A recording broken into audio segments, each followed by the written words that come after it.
vamos a arrancar con la materia. Creo que está grabando y creo que va a quedar bien.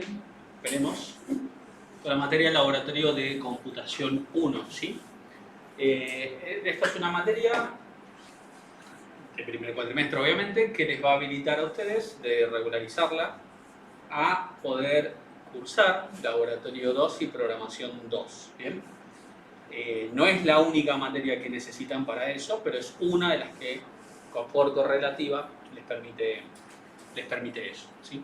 Aquí lo que vamos a aprender es a programar. Vamos a ver las nociones de programación iniciales, nociones básicas de programación, pero codificándolas, o sea, en un lenguaje de programación específico, ¿bien?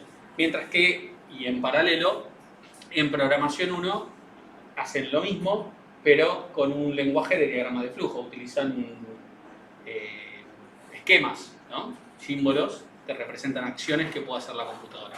Acá eso va a cobrar vida. Acá vamos a escribir código de un lenguaje en particular y eso va a generar un programa que lo pueden probar y ver si funciona y si resuelve lo que tiene que resolver. Al punto es de que no me di cuenta, en muy poco tiempo, porque me imagino que acá debe haber gente que no sabe programar para nada, o sea, se anotó, vino y quiere ver acá de qué se trata programar. Y hay gente que sí ya sabe algo de programación. Pero esa gente que no tenía por ahí ni idea de programación, en 4 o 5 meses logra un proyecto que se entrega después a fin de cuatrimestre, de un juego, y es una cosa muy, muy prolija, muy linda, que funciona, que entretiene un rato, ¿sí? Y lo hicieron de cero con los conocimientos que van adquiriendo en la materia, ¿bien? Ni hablar en Laboratorio 2, que ya hacen programas o juegos mucho más atractivos, mucho más funcionales, y ya, bueno, lo que estamos hablando ya de programación y Laboratorio 3, están en condiciones de hacer una aplicación en una escala mediana, chica, que puede hasta ser vendible, ¿bien? Entonces, volvamos otra vez, estamos en la primera clase de la primera materia de laboratorio, pero como para que tengan un pantallazo acerca de eso, ¿bien? La materia, los docentes de la materia somos los que figuramos acá. Yo soy Ángel Simón, soy profesor de la materia, programador, ¿sí? Trabajo como programador y estudiante de programación, ¿sí? Allá, en algún momento en el pasado, ¿sí? Luego Brian Lara, ahora que hay un micrófono, pueden hablar ustedes. Hoy hablé todo yo porque no me van a escuchar. Brian Lara. Hola, yo soy Brian Lara, soy licenciado en sistemas de informática, también he egresado también de esta carrera y soy programador freelance. Muy bien. Y streamer en Twitch. También youtuber. Sí que soy youtuber. Sí, sí. Yo soy jugador de retro gaming. Amateur, no me pagan. ¿Nos puede decir el nombre del canal? Sí, Mirá cómo... ¿Cómo vas a Decile. DRG. ¿Cómo es? Es un quilombo. THE. No, HG. Se lo voy a escribir por el Sí, por favor. ¿Qué quilombo? Le voy a tener que poner un nombre más fácil. No, pero es que tiene su historia ese nombre.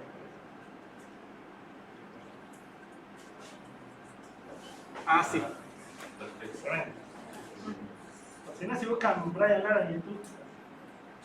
Aparece, si ponen Brian Lara en YouTube, aparece él y aparece un jugador de cricket de India, no sé qué. Una cosa muy rara. Pero bueno, es así. A ver, entonces. Gracias. A ver. ¿No se googlearon ustedes? ¿Quién aparece? Si ponen Ángel Simón en Google, no aparezco yo obviamente, aparezco el último, y aparece un tipo, un español que es experto en la potabilización de agua, no sé qué. Bueno. Laura Vélez, allá. Si te acercas al micrófono, mejor también. Si te querés acercar un poquito para que se escuche.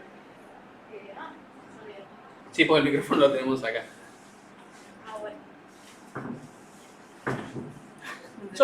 Puesto. Bueno, soy programadora, docente desde el año pasado de la materia. También, obviamente, fui estudiante de la Tecnicatura el año 2014 me recibí. ¿Qué más? Soy tutora motivacional en la facultad desde el 2013 y por sobre todas las cosas soy fanática de los gatos.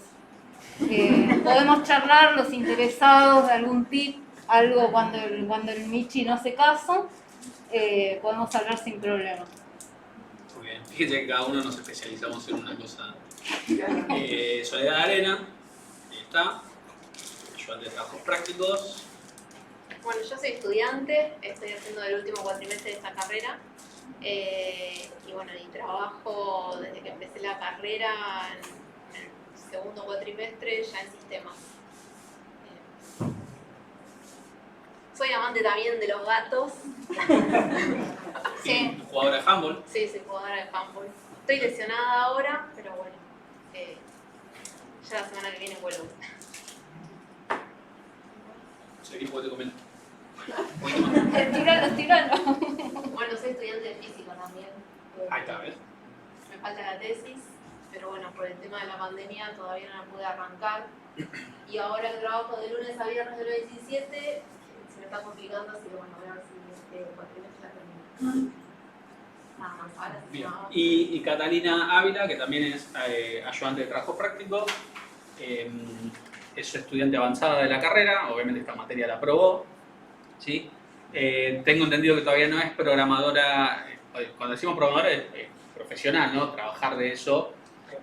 Programadores son todos los que ustedes cuando empiecen a cursarla van a ser programadores porque van a hacer programas, ¿sí? Pero me refiero a programadores profesionales Que ejerzan la profesión. que ejerzan la profesión. Pero es arregladora de celulares profesional, si no me equivoco. Así que si algún celular se le rompe, Catalina ahí.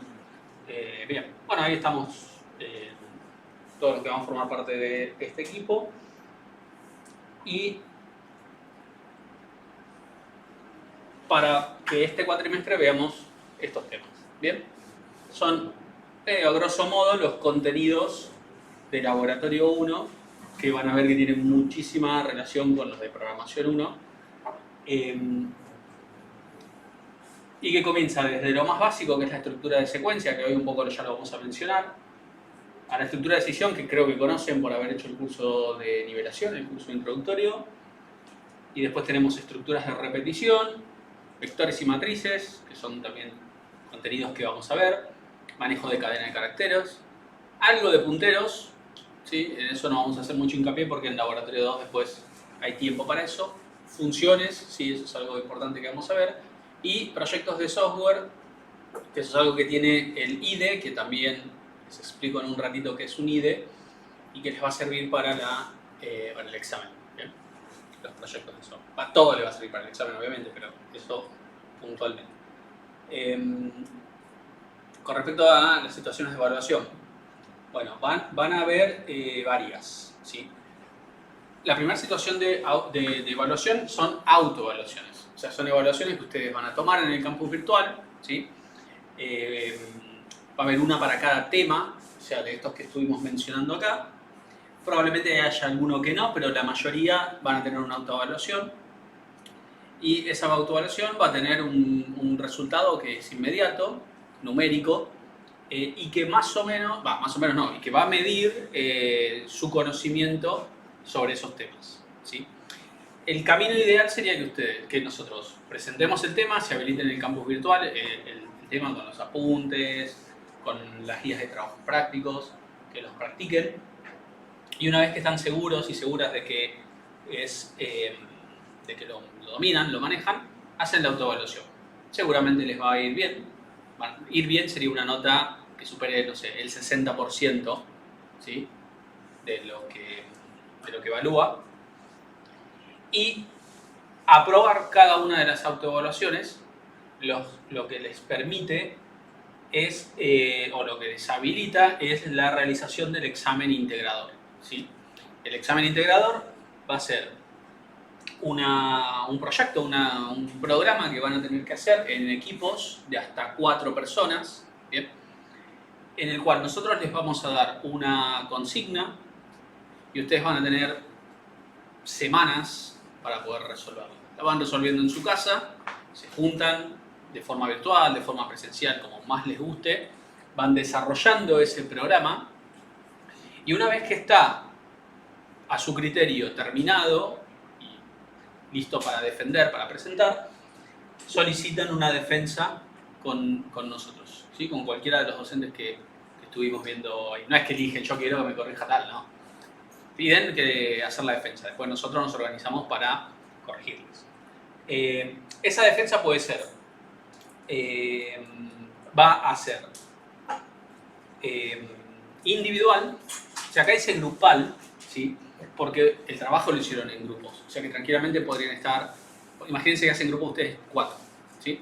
Podrían venir ustedes 4 con el programa terminado, pero cada una va a tener que hacer una modificación y una defensa, una explicación de por qué lo hicieron así de forma individual. Por lo tanto, una se puede sacar un 10, la otra se puede sacar un 7, la otra tenga que venir a recuperar, ¿se entiende? Y la otra faltó porque consideraba que le faltaba todavía, ¿sí? Entonces, si bien se trabaja en equipos, luego la defensa y nota es individual. Entonces, de un equipo puede haber calificaciones dispares. Puede haber gente que la aprueba y gente que la tenga que recursar. ¿Por qué? Por cómo hace esa defensa, ¿sí? Obviamente el examen integrador, el nombre lo indica, va a evaluar todos los contenidos que se vieron en el cuatrimestre, ¿sí? Y en general, las últimas, no sé, los últimos 6 exámenes de estos que tomamos fueron un juego. Fueron un juego, ¿sí? Un juego, ya vamos a ver, no es que tienen que hacer el, no sé, el Mario Bros. Bueno, ahí se notó la edad. No es que tienen que hacer el GTA, gracias por tirar un dato más o menos. Yo el Pac-Man, el Pong, viste, todo viejo. Tienen que hacer un juego que está acorde a los conocimientos que tenemos hasta el momento. Generalmente son en consola, tienen que ver con cosas así de como juegos de mesa, como podría ser el Blackjack, o algo con naipes, algo con dados. El juego que ahora estuvo muy popular, el World del Fútbol. Podría ser Wordle, que está muy de moda, podría ser ese. O sea, ya lo spoileamos porque podría haber sido. Ahora van a saber que Lo sí. que pasa es que todos los estrenos lo hicieron y es como que lo van a chafear ahí. Bueno, podríamos plantear el Wordle como un taller y después que sea otro como para que no haya, para que haya una cierta sorpresa. Pero en sí, probablemente sea un juego o algún programa que evalúe todo esto. No es algo que se puedan sentar en 5 minutos y resolverlo. Atención con eso, así que van a tener que organizarse para llegar bien con los tiempos. Y ustedes definen después de las fechas que ya están publicadas en el campus virtual, cuándo lo defienden. Yo les muestro ahora mismo en el campus virtual y les muestro, este es el campus virtual que ustedes ya tienen acceso, ¿bien? Y acá en contrato didáctico está explicado esto que estoy diciendo y otras cosas más que tienen que ver con la promoción, la regularización de la materia, qué pasa si alguien, no sé, se copia en un examen, todo ese tipo de cosas. Está todo explicado para que después no haya sorpresas. Es un contrato, es un acuerdo básicamente entre ustedes y nosotros, ¿bien? Y el cronograma es, bueno, un cronograma, ¿no? Tiene las fechas y básicamente lo que se va a ver en cada una de esas semanas. No necesariamente tienen que estar ustedes en vivo, sincrónicamente, hoy lo están, pero por ahí, no sé, en esta de acá quieren ver una grabación. Y recuerden, siempre que nosotros podamos después generar una grabación de la clase, va a estar subido después a YouTube para que lo vean. Si hay un problema técnico, tendrán que recurrir a apuntes por escrito, pero también hay un contenido, no es que están a la deriva, ¿sí? Y siempre que les quede una duda, sí van a tener el foro de dudas para consultar. Acá en el cronograma vamos a estar poniendo donde dice modalidad, si va a ser presencial, y en este caso es presencial y virtual, porque el anterior se transmitió por Zoom bastante mal por lo que me dijeron, pero se pudo transmitir. Y a veces va a decir solo virtual, y cuando es solo virtual no vienen, y si vienen, mala suerte. ¿Sí? Si dice virtual, no estamos. Entonces presten mucha atención a esto. Yo voy a hacer todo lo posible para que en avisos cada clase diga presencial, así en negrita todo, pero ponele que nos olvidamos los 5 de hacer ese aviso, ustedes saben que acá va a decir qué modalidad es, ¿sí? Si es presencial o si es virtual. Si es virtual, el link de Zoom va a ser siempre el mismo, salvo que nos hackeen algunos el link y tengamos que cambiarlo, va a ser siempre el mismo, ¿sí? También, bueno, suban a TikTok. cuando dice, sí, no, perdón. Cuando dice feriado, creo que se autoexplica, no va a haber actividad. Y estos que están acá en naranjita son las situaciones de examen. O sea que ustedes ya saben ahora que el 24 de junio es una opción para hacer la defensa del trabajo integrador. También el 1 de julio y también el 15 de julio. ¿Bien? Son esas 3 semanas. Traten de no venir todos el 15 de julio porque nos quedamos hasta las 5 de la mañana corrigiendo, ¿sí? Es como, pasa como en los Simpsons, que como Burns, cuando quieren pasar todos los virus juntos, bueno, van a quedar así. Entonces, organícense para que la mayoría presenta acá, alguno que otro que se le complicó presenta acá, y que acá queden los que no les fue bien y tienen que recuperar, ¿sí? Pero bueno, como sea. Y fíjense que las pautas del examen integrador están acá, o pretendemos nosotros en este cronograma que estén el 27 del 5. Entonces, ustedes pueden, si quieren, el 10 del 6, por más que no diga defensa del examen integrador, decir, no, yo ya estoy para entregar, y hacemos una excepción y lo vemos ese día. ¿Está bien? Entonces, estas son las como... se puso incluso en otro color como diciendo, atención, acá ya tendrían que estar pensando en eso. ¿Bien? Y acá ni hablar porque es la última oportunidad. Si acá no hicieron el examen integrador, recursan la materia. Así que fíjense que la información está publicada desde hoy. Cada cosa, lo único que falta completar acá es si va a ser presencial, presencial virtual o híbrido como fue hoy, o solo virtual, ¿sí? Pero ya está todo publicado, ¿bien? Eso es uno de los elementos del cronograma. El otro es el contrato didáctico, como les había dicho, que básicamente explica lo que estaba mencionando recién, detalla un poco más el tema de los horarios, de los exámenes, acá dice parciales, pero son exámenes en realidad, el recuperatorio, cómo se regulariza y promociona la materia, cómo es el examen final, ¿bien? Entonces, todo ese tipo de cuestiones lo leen esto en detalle después, ¿sí? En la semana. Si les queda alguna duda en esta semana, lo pueden preguntar. Por ejemplo, pueden decir, me quedó una duda con el tema del examen final. Está bien, lo respondo. Ahora, si vienen, no sé, en 5 clases y me dicen, Ángel, ¿cuándo es la fecha del examen? O Ángel, ¿cuándo con qué nota promociona? Ni les respondo, se les voy a decir, andá y lee el contrato didáctico, andá y lee el cronograma. Si me hacen una pregunta de código, de algo que no entienden, las veces que sea necesario les vamos a responder. Pero si nos hacen preguntas de algo que ya está escrito y creo que claro, no. Porque yo no me sé de memoria esto de cada curso que tengo. Entonces, a veces, en mi intención de responderles, les digo, sí, el examen es el 15 de agosto, porque en otra materia es el 15 de agosto. ¿Está bien? Entonces, no nos pregunten ese tipo de fechas o criterios para regularizar y promocionar porque están escritos acá. Pregúntenos si no lo entienden, que es otra cosa distinta, ¿sí? Bien, después tenemos acá, bueno, los links a Zoom. Acá está el link para entrar hoy, que supongo que lo vieron acá. Y acá vamos a ir poniendo las grabaciones siempre y cuando salgan bien y las podamos subir. Bien. Creo que al menos una tenemos, que es la anterior. Y si esta sale mejor, subimos esta. Las actividades, acá vamos a ir poniendo qué se recomienda hacer semana a semana, o sea, entre el 18 y el 25 se recomienda hacer esto, ¿bien? Y acá podría poner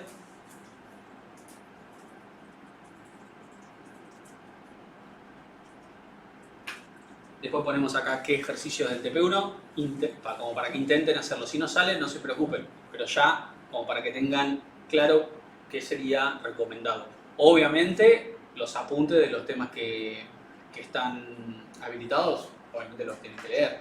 No voy a poner acá cada cosa que tienen que hacer porque si no es un libro básicamente en vez de una tablita, ¿bien? ¿Qué más? Además de las actividades, pues tenemos el repositorio. El repositorio es un directorio online donde semana a semana vamos a estar subiendo los archivos con los que trabajamos, ¿sí? Este repositorio, ahora les voy a mostrar, está dentro del, o utiliza una tecnología, una herramienta que es parte del software que le recomendamos es parte del software que vamos a utilizar en la cátedra, ¿sí? El software, sí. Disculpame. La autoevaluación, si yo la primera me saco menos de 6, ¿ya no puedo dar el integrador? No, tienen otro intento. Ah, ¿tenemos otro intento? Sí, tienen, no me acuerdo si le puse, creo que 2 intentos. Ya, el segundo ya. Sí, o sea, si haces el primer intento mal, seguramente te preparás muy bien para el segundo. Sí, bueno. Si haces el segundo mal, me avisás y te hago un tercer intento, pero ese tiene que ser el, ¿sí? Para dar sí o sí el integrador. Claro. Entonces, lo ideal es que no se tiren un piletazo, o sea, solamente hacen la autoevaluación cuando consideran que están en condiciones, ¿sí?, de hacerlo. Bien. Y con respecto a la autoevaluación queda la mejor nota. O sea que si se sacaron un 7 y lo quieren volver a hacer para ver si se sacan una mejor nota, pueden hacerlo. ¿Tienen fecha de financiación? No tienen. No. En cuanto la ven habilitada ya la pueden hacer. De hecho hay gente que ya la hizo. Así que bien por ellos. Bueno. ¿Qué? No, perdón. Quedó grabado. No, pero digo, ¿cuándo empezó? Arrancamos hoy. Sí, pero no sé, hay gente que ya la hizo, ya pregunta. Salí a hacer Yo cosas en de el trabajo. foro encontré una duda del trabajo práctico y nunca encontré el trabajo práctico. Claro, Bueno, hicieron varios programas. acá pueden ver. Es verdad, ¿dónde está el trabajo práctico? Claro. Y en el foro de Estructura de secuencia. Claro, porque acá hay una cosa importante que por ahí no les dije. Esto es un link. O sea, hacen clic y entras a la sección. Y acá está la autoevaluación y acá está el trabajo práctico. Y si abrís este también obviamente es un link y están todos los ejercicios, que estos ejercicios no son obligatorios para entregar, ¿sí?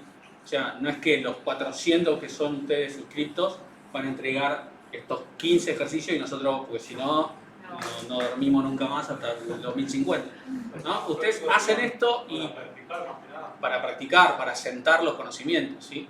Porque fíjense, el TP1 tiene 13 ejercicios, ¿sí? Hagan todos. Nosotros después le vamos a poner algunos seleccionados en particular, pero hagan todos. Y si necesitan más, nosotros podemos rasquetear de algunos otros lados más ejercicios, ¿sí? Pero estos ejercicios no son obligatorios de entrega. Lo que es obligatorio de entrega es esta actividad de autoevaluación, ¿bien? Y el examen integrador. Con eso sí se define si aprueban o no la materia, ¿bien? ¿La autoevaluación qué sería? O sea, múltiple choice o habría que... Ya te vas a enterar. Ya te vas a enterar. No, yo digo por la duda, no. Pero ya cuando la abras, van a aparecer. Va a ser algo relacionado, no va a decir hacer 50 abdominales, o sea, son cosas que se fue viendo, multiple choice y hay otras sorpresitas. Multiple choice va a estar. ¿Tiene un tiempo de resolución la autoevaluación o es ilimitado? Vos sabés que creo que no tiene tiempo de resolución ahora que me decís. Habría que ponerle. Sí. Sí, habría que ponerle. A ver, pará, voy a 10 minutos entrar deberíamos a poder. la primera. No tiene tiempo. Tiene varios intentos. No, estos son 11 personas. Acá dice intentos permitidos 1, yo lo voy a cambiar a 2, ¿sí? Porque yo les dije que iban a ser 2 intentos, ¿sí? Hay 11 personas que lo hicieron. Hay 11 personas que lo hicieron, ¿sí? No le hagas clic. No. Bueno, recuerden que si bien no es un parcial, es importante aprobarlo porque el examen sí, o sea, te libera el examen, ¿bien? Entonces, tómenlo relajado, pero tampoco se tiren un piletazo, ¿bien? Lo que le voy a cambiar acá es esto a 2, porque dije 2 intentos, ¿bien? Y por ahí esto de que no es un parcial, habría que sacarlo porque por ahí hay gente que se relaja mucho y no Hay que poner, es un parcial en negrita en rojo, y emojis acosados. Bien, acá está entonces la guía de trabajos prácticos y acá están los apuntes, ¿sí? La parte teórica para cada tema. ¿Bien? Bueno, así con cada contenido. Después hay un foro para cada guía de trabajos prácticos, entonces si están haciendo la guía de trabajos práctico 1, el foro a preguntar sería este, si es de un ejercicio en particular. Y si es algo así medio general, está el de general de dudas, ¿bien? Que ya, como pueden ver, entre el día de hoy ya hay 5 nuevos. Acá hay una duda, consulta, gracias. Yo no entendí cómo se usa el repositor. El repositorio, bueno, ahora no hay ningún archivo como para que puedan ver, pero ¿Tenés el de laboratorio? sí, les muestro el del año pasado. Ah, bien. Básicamente es cambiar esto que dice 2020 por 2021, segundo cuatrimestre, por ejemplo. Este es el repositorio del cuatrimestre anterior. Entonces, por ejemplo, la clase, no sé, el 7, tiene algunos archivos, acá hay un archivo fuente, ¿ven? Un archivo fuente, acá hay una planilla de cálculo, que bueno, la planilla de cálculo acá no se puede ver, pero la pueden descargar como pueden ver acá. Y ¿qué más tenía? Tenía un PDF que tal vez sí me lo muestre, ¿sí? O lo pueden descargar si quieren. Entonces, ustedes no necesitan conocer esta tecnología por el momento para usarlo, porque es un repositorio, es como recorrer el directorio en su computadora, pero en la web. Igual ¿sí? si le pones .dev arriba, Sí. lo ven como un directorio de Windows. ¿Sí? Y quedan para el Visual Studio. Claro, pero... Es más fácil. O apretan punto. ¿Tienes apretan punto acá? ¿Dónde? Acá apretas el punto. ¿El punto? Sí, No. No.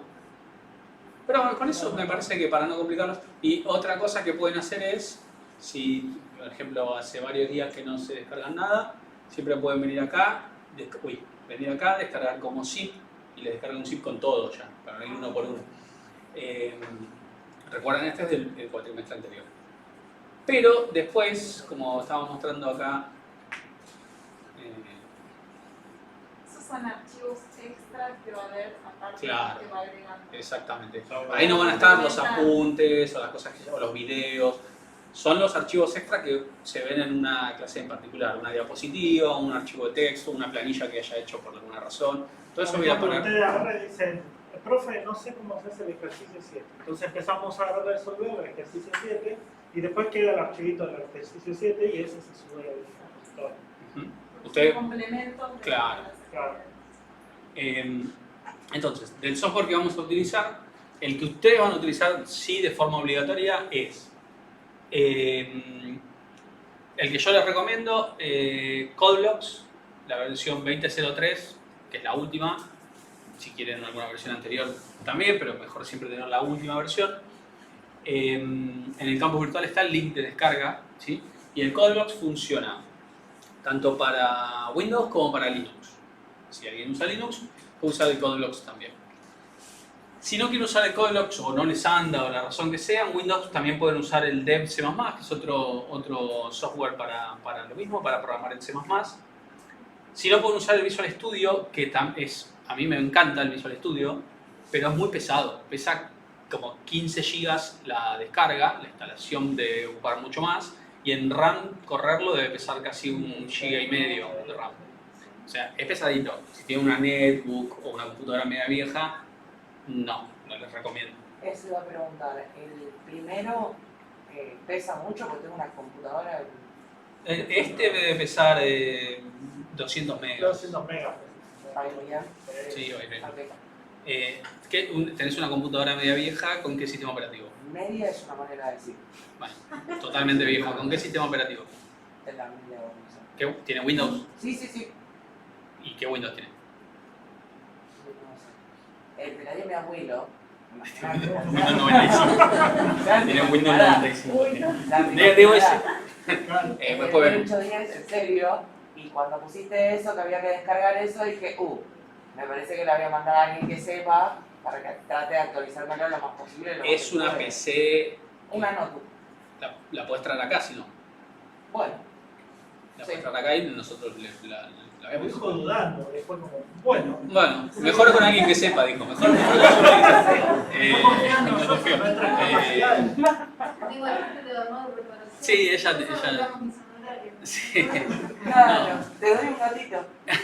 No, o sea, lo vas a aceptar seguro. Lo que Ah, también. Bueno, todo el mundo con. Sí, tráela y vemos si es suficiente. Y si no, hay algunos que son online, o sea, compiladores de esto online, que para el principio van a servir, después ya cuando nos metamos cosas más avanzadas ya no. Ya no, Entonces, después vemos. Y si te animás, le puedes instalar, si es muy viejita y te animás, le puedes instalar Linux. Yo soy medio como como un evangelizador. Le instalás Linux y la revivís completamente. Ah, bueno. Así que si Está se bien. rompe, bueno, vale suerte. ¿Allá tenía alguna duda? Yo iba a decir que tengo Windows 7. Sí, con ese va a andar. Con Windows 7 va bien. Sí, yo estudié con Windows 7, Sí. pero anduvo re bien. Capaz que en el tercer cuatrimestre ya estás un poco más complicado con Windows 7, pero por ahora Cuando no. consigo trabajo, me compro una compu mejor. Exactamente. Igual, profe, no modifica que usemos ninguno de los programas, ¿no? Para lo que vamos a hacer, si usamos CodeBlocks o Visual o... No, es lo mismo. es lo mismo. Y Xcode es directamente para si tienen una Mac, que también como Visual Studio es bastante pesadito, bastante más pesado, ¿sí? Así que este no lo recomiendo. De hecho, yo acá tengo una computadora que tiene el sistema operativo de Mac y ni lo uso. Yo lo que hago es hacer una máquina virtual con Linux y uso CodeBlocks. Es más fácil para mí que usar esto, ¿sí? También porque soy medio vago, no lo quise instalar, no quise esperar a que bajen los 15 GB. Pero sí, yo con un Linux y CodeBlocks, si es algo viejito, está más que bien. Y si tienen Windows, con CodeBlocks también. Piensen que el código fuente que nosotros vamos a armar es un texto normal. Entonces, estos programas lo que tratan de hacer es hacértelo más bonito, para que se te sea más fácil de ver. Incluso te da atajos para poder compilar y generar el ejecutable, de alguna manera. Sí, ahora vamos a ver qué es compilar y eso, pero... Eso es lo que terminan haciendo, pero incluso vos podés hacerlo por eso es que hay páginas web donde vos directamente pones todo tu código en C++, lo compilás, lo muestras y todo lo demás. O sea, para el caso, por ejemplo, imagínense que ustedes tienen casi una máquina de escribir, de lo viejo que es. Podrían escribir el código, pasárselo por WhatsApp a un compañero o compañera, que esa persona lo compile y le devuelva el archivo ejecutable y probarlo. Porque el IDE no deja de ser un programa que les permite escribir texto plano, ¿sí? Escribe texto, pero tiene un montón de opciones para que esa escritura de texto sea simple. Ahora lo van a ver, sea mucho. Si fuese solo en texto plano como el editor del bloc de notas, que es un editor de texto plano, quedaría todo el mismo color, sería muy difícil de entender qué es una variable, qué es no sé, una palabra reservada, un tipo de dato. Los IDEs ayudan a eso y a otro tipo de cosas. ¿Bien? Y después GitHub es el software que vamos a utilizar nosotros para subir esos archivos que mencionamos recién al repositorio. Ustedes no tienen por qué aprender los comandos de GitHub para poder clonar el repositorio y ir descargando, haciéndole pull a los commits que hagamos. Fíjense ahí, son un montón de términos, commit, pull, repositorio, controlador de versión, que es lo que hace. Son todos términos que no tienen por qué saberlos, pero estaría bueno que los vayan de a poco, en estos 4 cuatrimestres, estos 2 años, ir aprendiéndolo y familiarizándose con esos, porque se pide mucho. Y si ustedes empiezan a fijarse ahora en LinkedIn o en cualquier lugar donde buscan programadores, las tecnologías, incluso para programadores juniors, que sería un poquito más arriba de alguien que básicamente es un aprendiz y todavía no sabe programar. Un programador junior es alguien que sabe programar, se recibió probablemente de una carrera de programación, pero todavía no tiene experiencia laboral, ¿no? Es como sus primeros pasos. Entonces, incluso para la gente junior, les piden algún conocimiento de esta herramienta, pues se utiliza y mucho, ¿sí? Entonces, no es obligatorio que ahora lo aprendan, pero recuérdenla y traten de a poco familiarizándose y aprendiéndola. No tienen que ni pagar para aprender esta herramienta. Buscan tutoriales en internet, le preguntan a alguien que lo sepa usar, practican con repositorios de prueba en el cual si se equivocan no se pierde nada, ¿sí? Para que cuando tengan que hacer un repositorio real con el código no se equivoquen y lo usen correctamente. ¿Bien? Yo vi que un compañero subió unos tutoriales, me parece. Lo revisé antes de venir el campus. ¿De GitHub? Sí. Ah, qué bueno. Genial. Perfecto. Sí, ni hablar. De esto en particular, y de, bueno, decimos más ni hablar, van a encontrar mucho por todos lados, en castellano incluso. Otra cosa que se tienen que familiarizar es con el idioma inglés, ¿sí? Porque les abre muchas puertas y como que si es una tecnología muy nueva, por ahí todavía alguien no lo tradujo y va a estar en inglés, entonces por ahí está bueno que lo sepan ese idioma, ¿bien? Bueno, ¿con esto alguna duda? Bien. Esto sería como la primera tarea que les quedaría en la semana, ¿no? Instalar el IDE y dejarlo listo como para empezar a trabajar. Bueno, ¿y qué es programar? Entonces, ustedes están por estudiar programación. Me imagino que antes de anotarse se fijaron qué hace un programador. Imagínense si un programador tiene que, no sé, adiestrar leones. ¿Se han anotado igual? Programador, persona que gana demasiado dinero. Sí, en general dice, yo estoy muy cansado, esto lo estaba grabando, bueno, voy a cambiar el término que usa. Yo estoy muy cansado en una parte de mi cuerpo de ver que programar es hacer un curso de 15 minutos y ya estás ganando 500 lucas. No, pues si no todo el mundo haría eso, ¿sí? Otros dicen, programar es simplemente buscar en internet lo que te piden, lo buscas en internet y listo, ya está. Total, está todo hecho. Ya está todo hecho. Pensó. No, tampoco. ¿No? Acá. Sí hay mucha información en internet, sí hay mucha gente que comparte información de manera gratuita y de muy buena calidad, ¿sí? Y sí hay mucha gente que sin hacer una carrera universitaria puede de forma autodidacta aprender a programar y ser excelentes programadores, ¿sí? Yo no niego eso, pero no es sencillo, no es fácil, ¿sí? Entonces, me imagino que ustedes saben o tienen una noción de lo que es programar. ¿Qué es? Darle instrucciones a la computadora. Solucionar problemas. Bien, si juntamos las dos cosas que dijeron, está casi con la definición. Sería... ¿Qué? ¿De vuelta? Memoria. Vos dijiste darle instrucción a la computadora. Bien, ante una situación problemática que puede ser resuelta con la computadora, ¿sí? Programar es todos los pasos necesarios, ¿sí? Para realizar esa solución dándole instrucciones a una computadora, ¿sí? Diciéndole a la computadora qué es lo que tiene que hacer para poder resolver eso, ¿sí? Eso sería lo que es programar.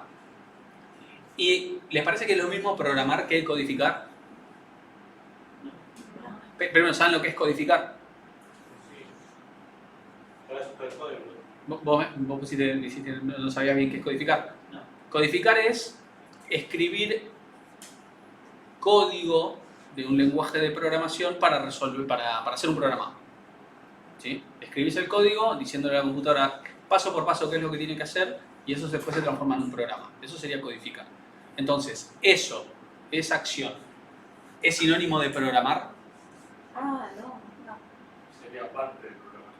Bien. Eso, programar, ¿sí? Una cosa. Sí, te gusta. Una cosa la hace la computadora y otra el usuario. El programador, decís vos. Sí. Sí, no, pero a lo que iba y lo que dijo él, que codificar es una parte del proceso de programar, pero no es la única, ni siquiera la primera, ni siquiera la más importante, ¿sí? Codificar, obviamente es importante porque sin la codificación no estaría el producto final que es el programa, pero no es lo primero que tienen que ponerse a hacer cuando quieran hacer un programa, que como vos dijiste es resolver un problema, darle la solución a un problema mediante la computadora, ¿sí? Diciéndole a la computadora cuáles son las acciones que tiene que llevar a cabo. ¿Bien? O sea, profe, ¿se puede codificar sin programar? ¿O no? se puede codificar sin programa. Sí, podés. No la mundo. Claro, podés. Hacer También- una página web, por ejemplo, ahí no es, o sea, estás codificando, pero no estás programando, ¿no? No, pero vos pensás que yo te podría decir cuáles son las instrucciones que vos tenés que escribir y vos las escribís. Sí. Y ahí estás codificando sin Claro, programar, sin porque programar. vos no solucionaste el problema, lo solucioné yo. Ah, ¿Me ok. explico? Y si lo hago yo, sí. Claro, por eso el proceso de programar no solamente es la codificación, sino que es La cómo resolución. pensamos y resolvemos el problema. Claro, ¿cómo llegamos a eso? Claro. Generalmente es un trabajo de equipo. Exactamente. Ahora vamos a ver los pasos, igual también muy resumido. Además, la codificación la puede hacer un programa. Sí, Por ejemplo, nosotros tenemos el PCI que hacemos el diagrama de flujo. Le pones a exportar a C++ y te lo codifica a C++, ese mismo diagrama de flujo. Ahora, ¿vos lo escribiste en C++? No, lo hizo el programa. Lo codificó el programa. Yo armé la estructura, hice todo lo que tenía que resolver. Después lo codificó en un lenguaje de programación el programa. Y así hay páginas incluso que te pasan de un lenguaje a otro. El programa está codificado en un lenguaje de programación, pero la codificación de ese otro lenguaje de programación, por ejemplo, ahora tenés en C++, lo querés pasar a PHP, por un ejemplo. La codificación de PHP no está haciendo un programa, no está haciendo entonces ya sabemos que programar va a consistir en una serie de pasos que no queda exclusivamente a la codificación. De hecho, fíjense en este esquema que, de vuelta, esto es como un resumen, hay muchos más pasos en esto, ¿no? Yo lo traté de achicar todo para que incluso entre en una pantallita. La codificación es el tercer paso, ¿bien?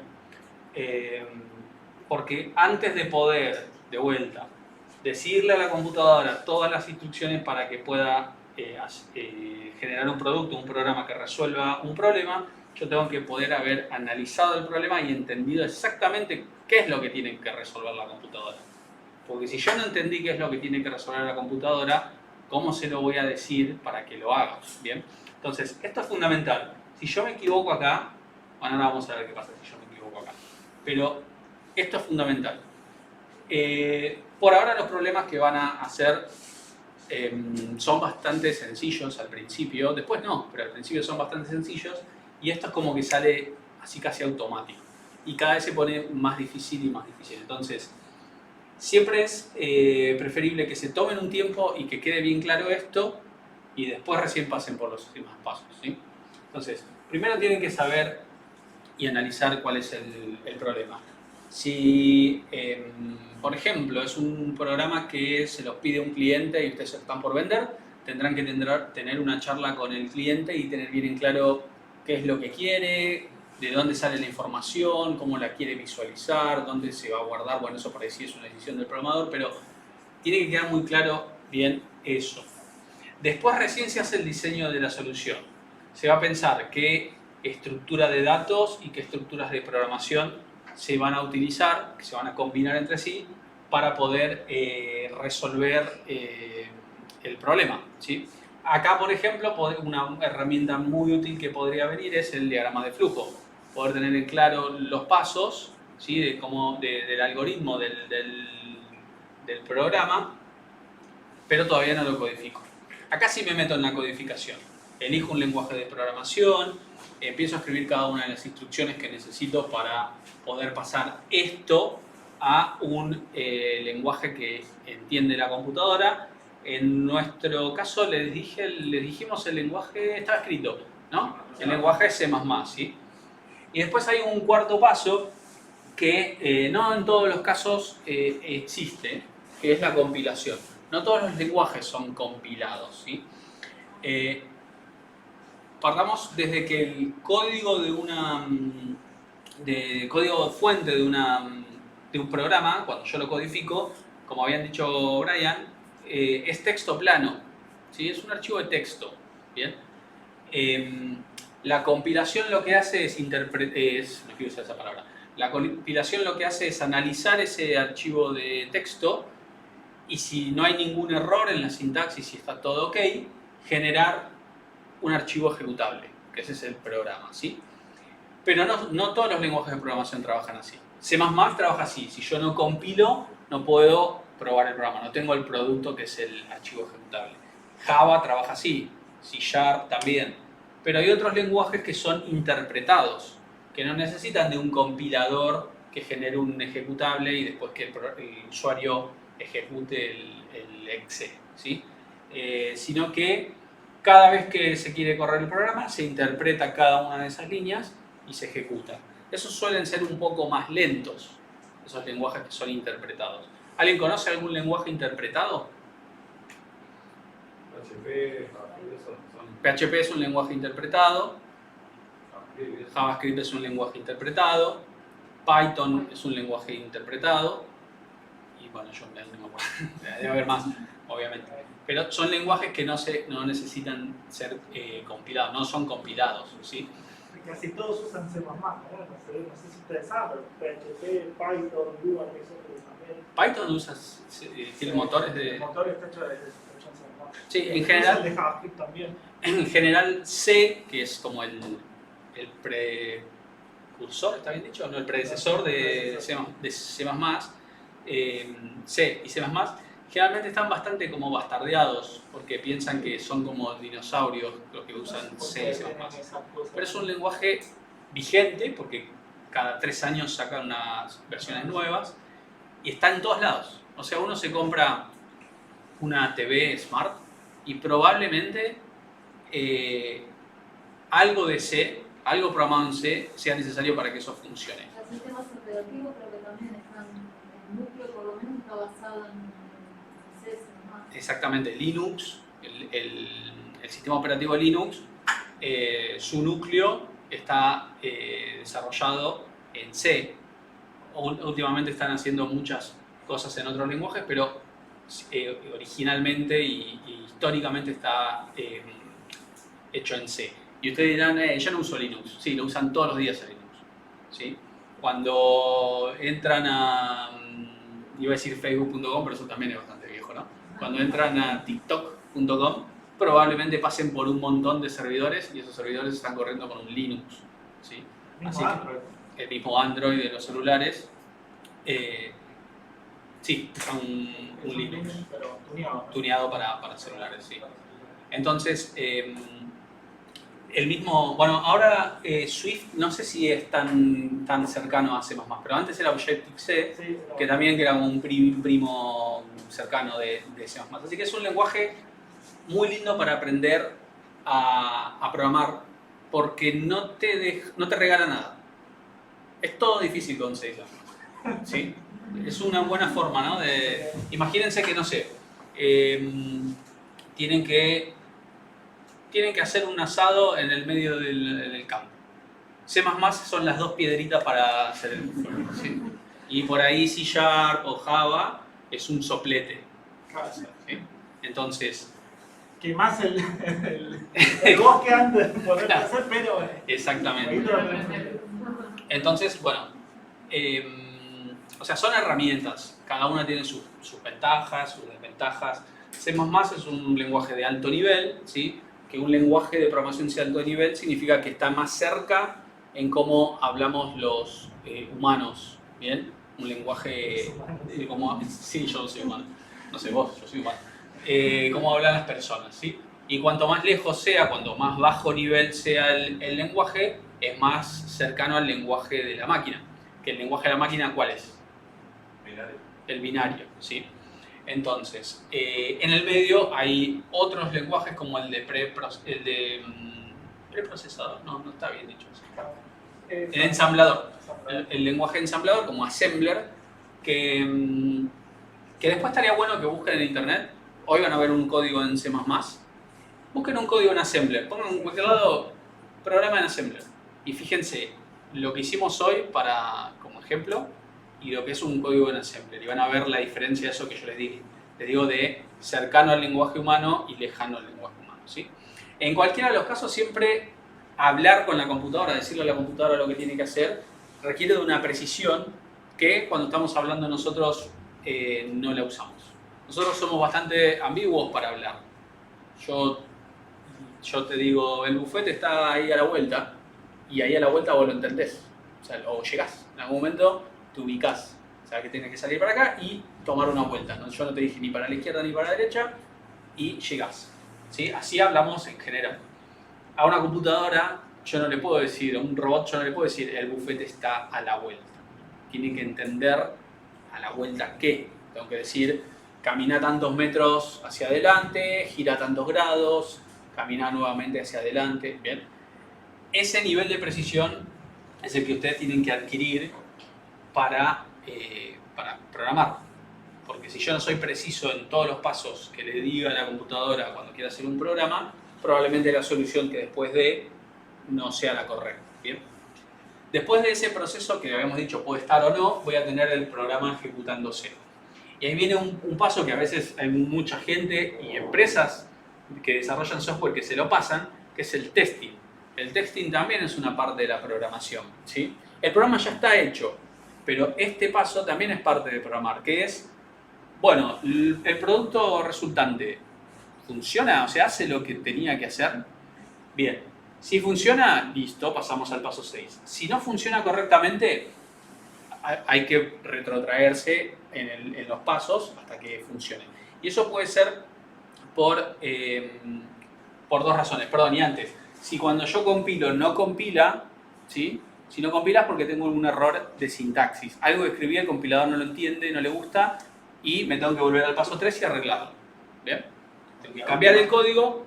¿El compilador te marca cuando es Sí, error? el compilador te marca a su modo cuál es el error que encuentra. ¿Sí? Entonces, más o menos lo que está fallando. exactamente, pero ese más o menos es también bastante a veces difícil de saber qué es. Pero bueno, sí, te dice siempre un aproximado de la línea y del posible error que encuentras. ¿Sí? Puede ser que pase la compilación, pero el ejecutable no llega al resultado que vos querés. Ahí vamos. Pasa la compilación, tenemos el ejecutable. Corro el ejecutable en el modo de testing. No hace lo que yo quería que haga. Y eso puede ser por dos razones, ¿sí? Porque me equivoqué en el diseño de la solución o me equivoqué en la codificación. Por ejemplo, me faltó un paso, ¿no? Estaba haciendo el diseño, me salté un paso, bueno. O yo estaba aplicando, por ejemplo, un recargo y multipliqué mal. Entonces, quería hacer un 20% de recargo y multipliqué por 2, me equivoqué. Entonces, estoy cobrando el doble, ¿sí? Entonces, es algo que vuelvo al código, lo corrijo, testeo de vuelta y ahí seguramente va a andar. Y después está otro problema. No resuelve directamente el problema, o sea, se lo doy al cliente, al usuario, lo que sea, y che, ¿y esto nada que ver? ¿Qué es? Bueno, ese es el peor escenario porque ahí me tengo que volver al paso 1. Analicé mal el problema, el cliente me pidió, no sé, la directora de la carrera me pidió un promedio de calificaciones de laboratorio 1. Y yo le generé un listado con los que aprobaron laboratorio 1. ¿Es lo que me pidió? No. ¿Está bien? ¿Es un programa? ¿Calcula bien el listado con los que aprobaron? Sí. Pero no es lo que me pidió. Así que por más de que ande bien ese programa, no le va a servir, lo voy a tener que hacer de vuelta. Eso muchas veces nos pasa con ustedes, que hacen algo, funciona bien lo que hicieron, pero no es lo que les habíamos dicho en la consigna que tenían que hacer. Entonces por ahí nos discuten, pero yo lo que hice o lo que entendí funciona. Claro, pero recuerden que programar no es codificar algo que ande, sino que es codificar algo o generar un programa que resuelva un problema. ¿Sí? Si no, una empresa me va a pedir un sistema contable y yo le hago una red social. Y pretendo que me pague igual. No me van a pagar nada. ¿Sí? Similar al ejercicio 1 que tenemos en ITP. Yo por lo menos en mi ejemplo, en mi caso, me pasó así. ¿Cuál es? Una consigna Sí. en la que te pide que la variable A te dé como variable B y la variable B te dé como variable A. Sí. Lo que hice en el primer paso era, en el diagrama de flujo, era invertir las variables, pero al invertirlas ya hay una que está desapareciendo. Bueno, Pero eso es por una mala interpretación del problema, digamos. Leí mal. No, vos lo que estabas queriendo hacer, vos entendiste lo que te pedían hacer, Sí. pero en el diseño de la solución, cometiste un bug. Claro. Te faltó una variable auxiliar Claro, probablemente. claro. ¿Está bien? Pero eso no fue que vos hiciste, no sé, la sumaste y mostraste el resultado de la suma. Eso sería analizar mal el problema. Vos sabías lo que había que resolver, pero cometiste un bug en el que te salteaste un paso. ¿Sí? Y otro podría ser de que no te salteaste ningún paso, pero cuando lo codificaste lo escribiste mal. Entonces ahí tampoco te va a dar bien. Por ejemplo, en la codificación, por ejemplo, control y la llavecita, encontré el problema y no era un problema de lenguaje. Por ejemplo, escribí mal, escribí sin, escribí todo. Claro, exactamente. Recuerden lo que les había dicho, es muy estricto, ahora vamos a ver al respecto, es muy estricto el lenguaje de programación a diferencia de como hablamos, ¿no? Entonces, cualquier cosa que yo escriba distinta y no lo entiendan, no anda. Así de simple. Bien, una vez que el testing pasa, porque está todo ok, un siguiente y último paso sería, ni siquiera es el último paso, pero en este caso un último paso sería instalarlo, si hace falta instalarlo en la computadora de producción y eventualmente hacerle mantenimiento, hacerle correcciones, mejoras. Bien. Eso sería como un esquema muy general de todo el ciclo de vida de la programación. ¿Bien?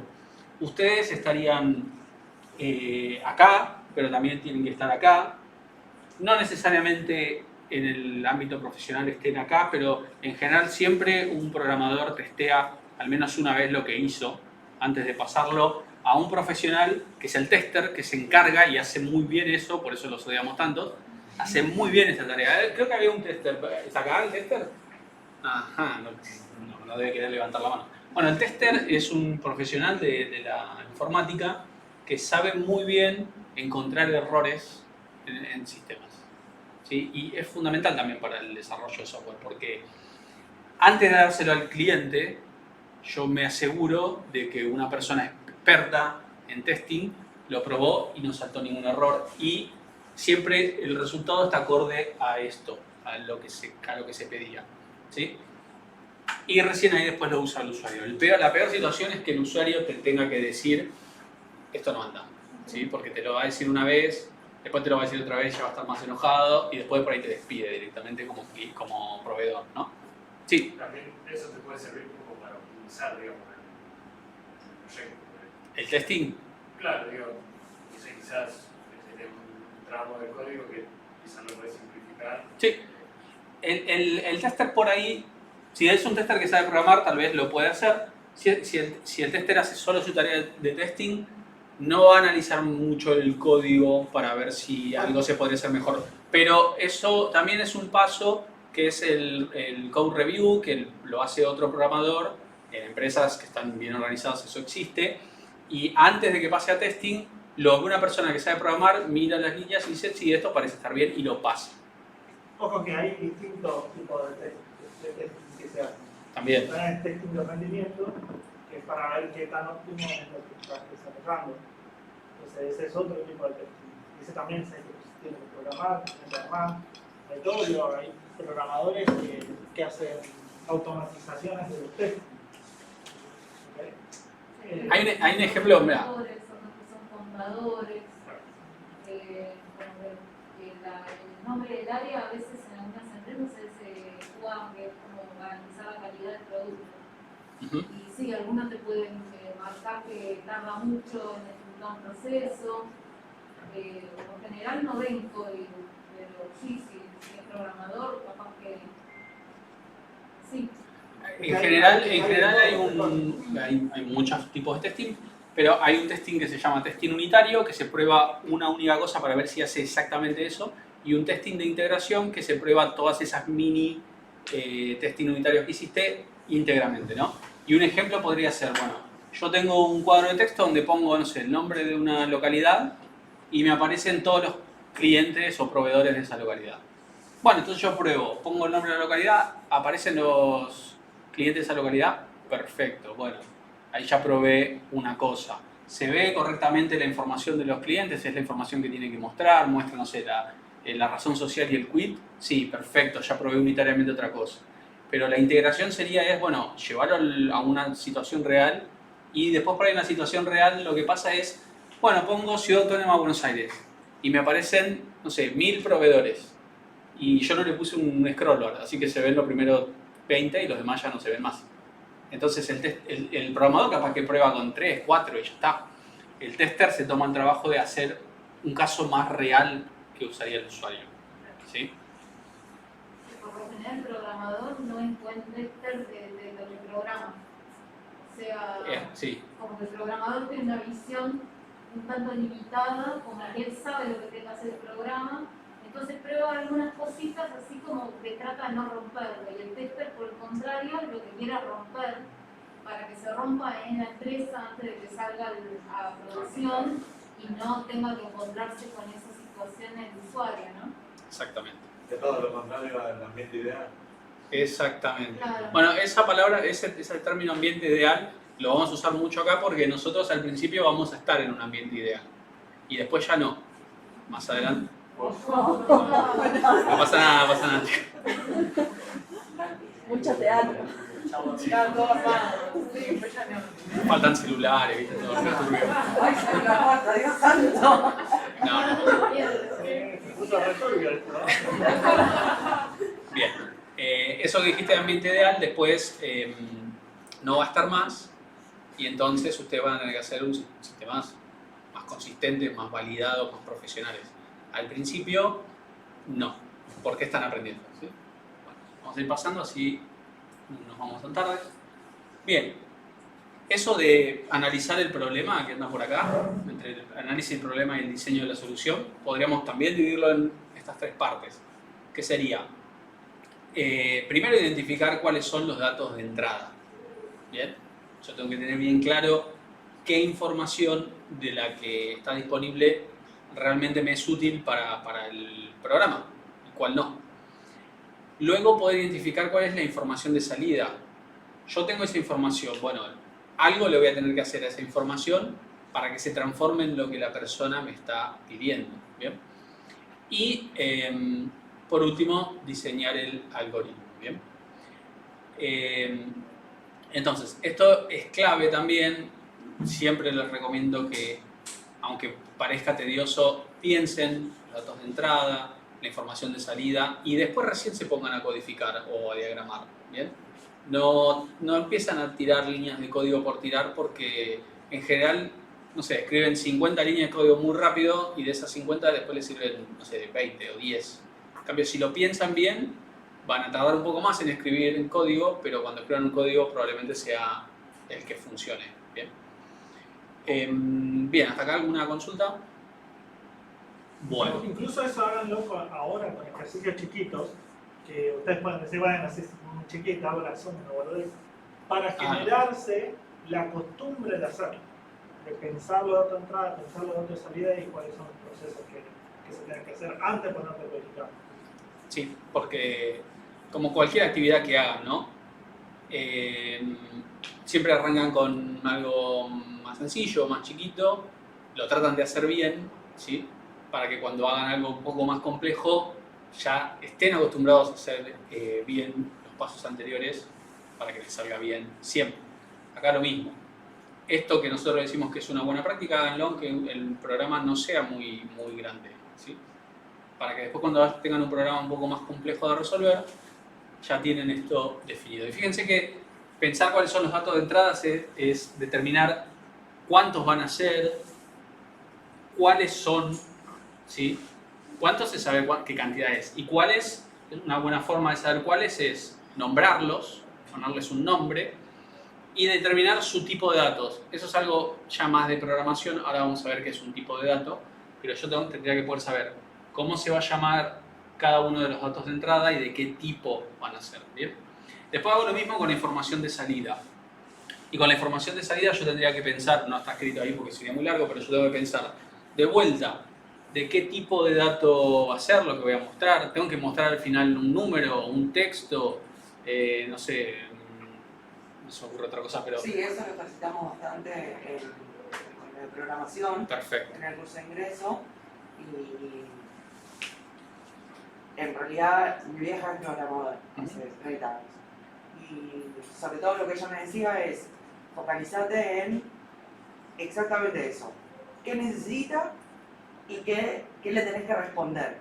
Entonces, por decir una suma, bueno, ¿cuántos datos van a entrar? Es el ejemplo, ¿verdad? Nomás decir, ¿cuántos datos van a entrar? Para hacer una suma. Ajá. Y 2. ¿Y cuántos datos van a salir? 1.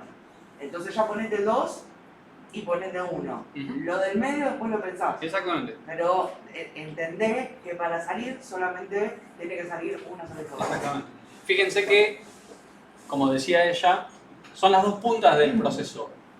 Los datos de entrada podríamos decir que es la primera parte, los datos de salida obviamente es el final. Pero en el orden, primero pensamos los datos de entrada, después pensamos los datos de salida y después pensamos la parte del medio. Porque si yo no tengo claro ni esto, ni esto, el que está grabando no va a entender nada en la grabación. Si yo no tengo en claro cuáles son los datos de entrada y no tengo en claro cuál es la información de salida, ¿qué proceso voy a hacer en el medio? No tiene sentido, ¿sí? Porque el proceso es los pasos que transformen esos datos de entrada en la información de salida. Y de la información de salida después yo tengo que pensar, ¿lo tengo que mostrar siempre o no? ¿Lo tengo que mostrar en qué parte? ¿En esta situación? ¿En esta otra situación? A veces no lo tengo que mostrar, ¿sí? Básicamente sería esa el análisis que tienen que hacer antes de ponerse a codificar, ¿bien? Y después, para diseñar el algoritmo, para pensar en el proceso de adentro, yo voy a juntar todo lo que se ve en el cuatrimestre y más adelante con las cosas que veamos, pero son las estructuras de datos, que son las variables, que ustedes saben lo que es una variable, constantes, bueno, vectores y matrices, eso sí tal vez no lo sepan. Esas son las estructuras de datos, ¿sí? Es la información que ustedes van guardando. Las estructuras de programación, que son las decisiones que puede hacer un programa, que eso también lo vieron, la decisión simple, por ejemplo.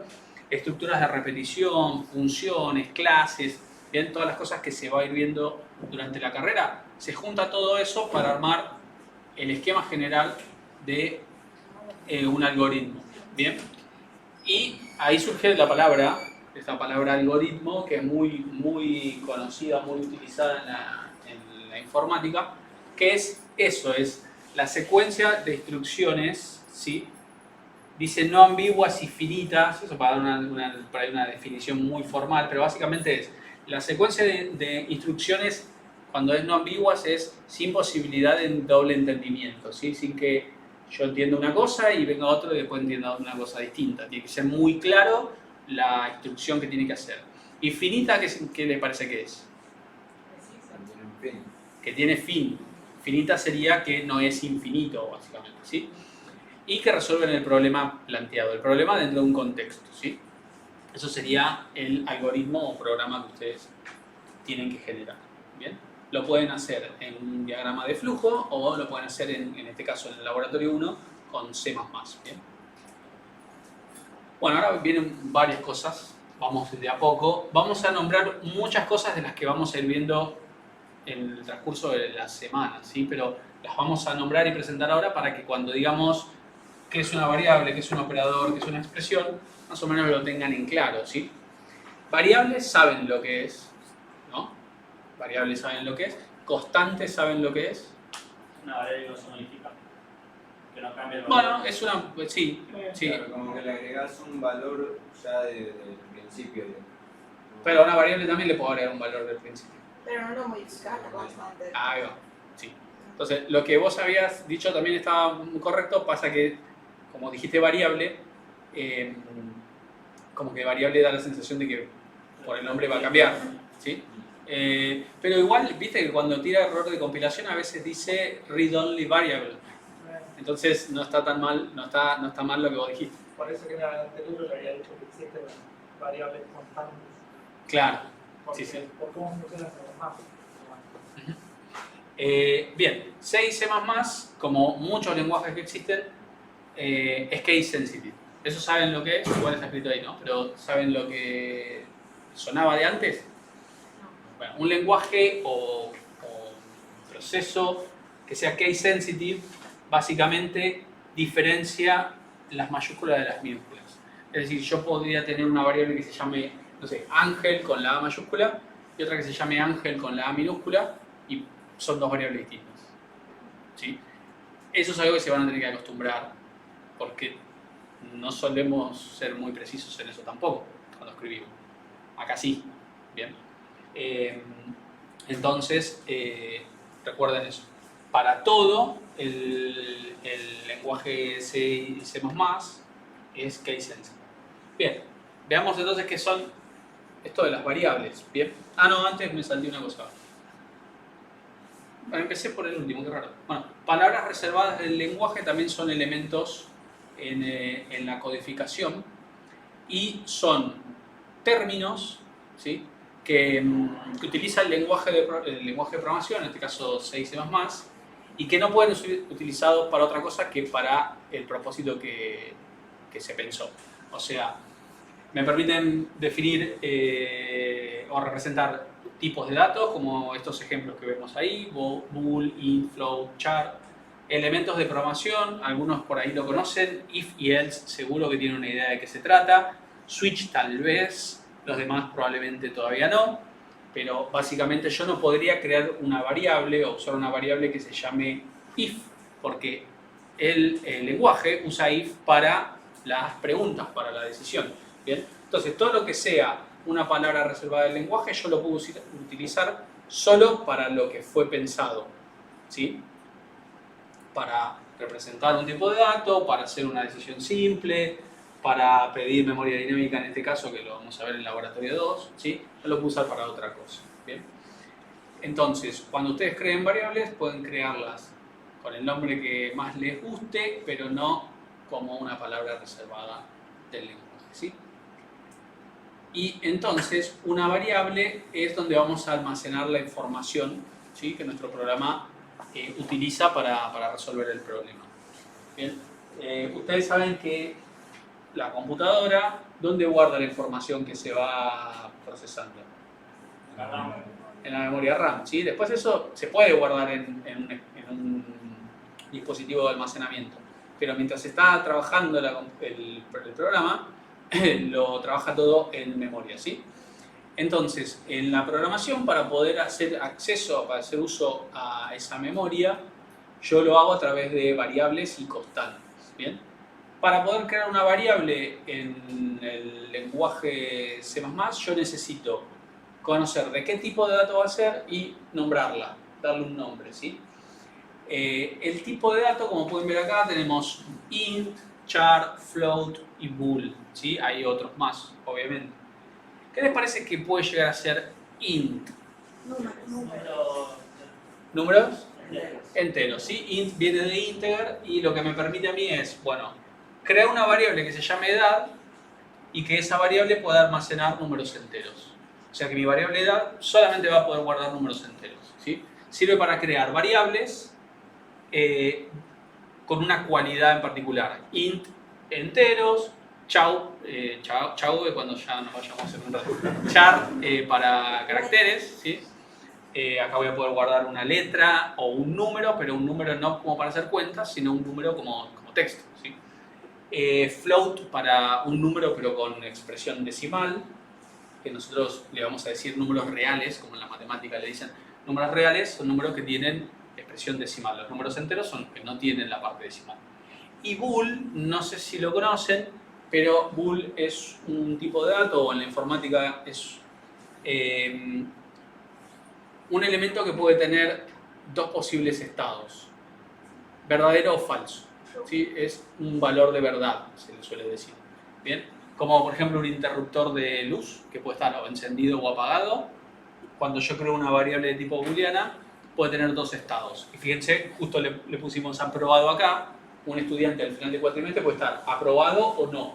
Entonces, si aprobado tiene true, que sería verdadero, significa, o lo lógico sería que signifique que el alumno está aprobado, y si tiene false, que no. ¿Bien? Eso serían como, para eso son los tipos de datos, para crear variables, ¿sí?, con cierta cualidad. ¿Bien?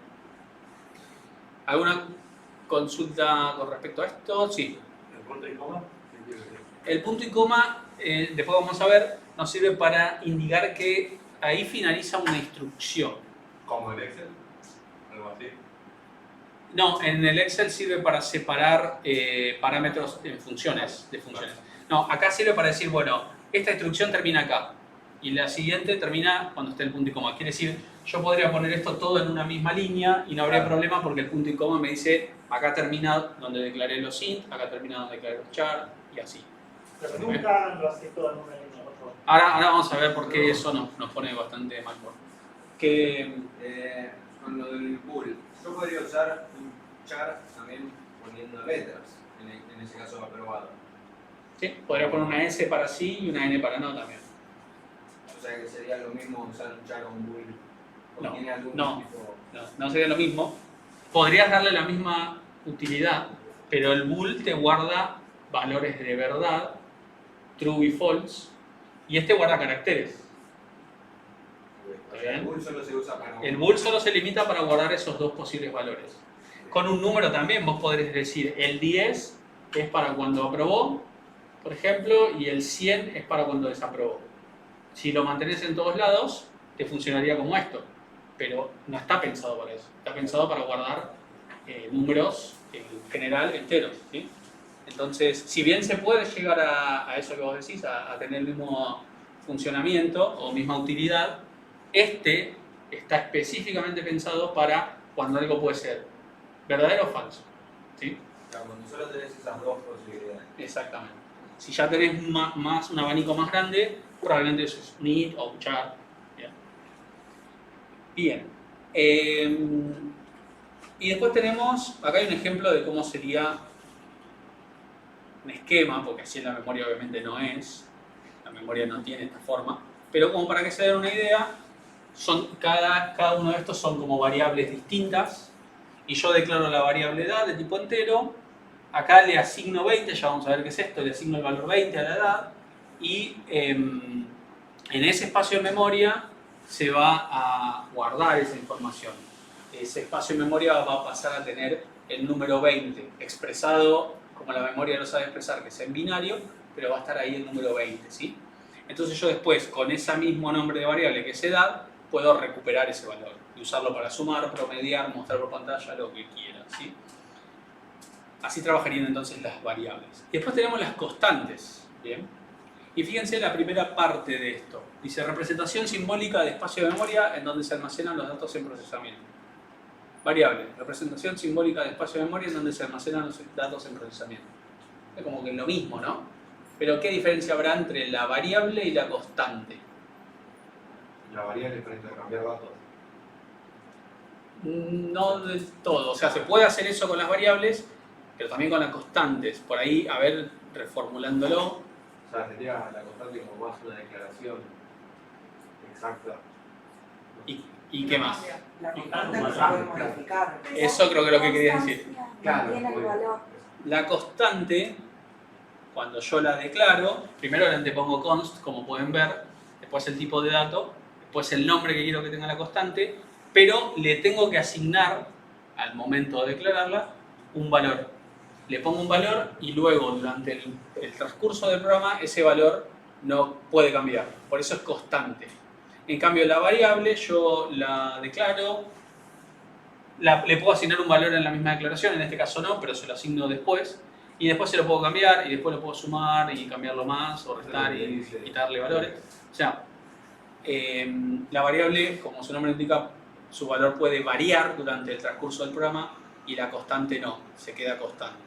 A la variable yo le tengo que indicar siempre el valor que yo quiero que tenga, aunque sea. A la constante. A la variable. O sea, la variable después en el ejemplo anterior decía igual 20, edad igual 20. O sea, si yo quiero que sea 30, de vuelta le tengo que nombrar. Abajo poner tenés que hacer algo. Claro. Igual 30. Tenés que hacer algo parecido a esto para que el valor de edad pase a otro valor, ¿sí? Por eso ahí está este operador que todavía no mencionamos qué es, pero que se encarga de hacer eso. Bien. También podrías hacer que el usuario te ponga la edad, que es lo más lógico, y eso también es un comando distinto que también lo vamos a ver. Bien.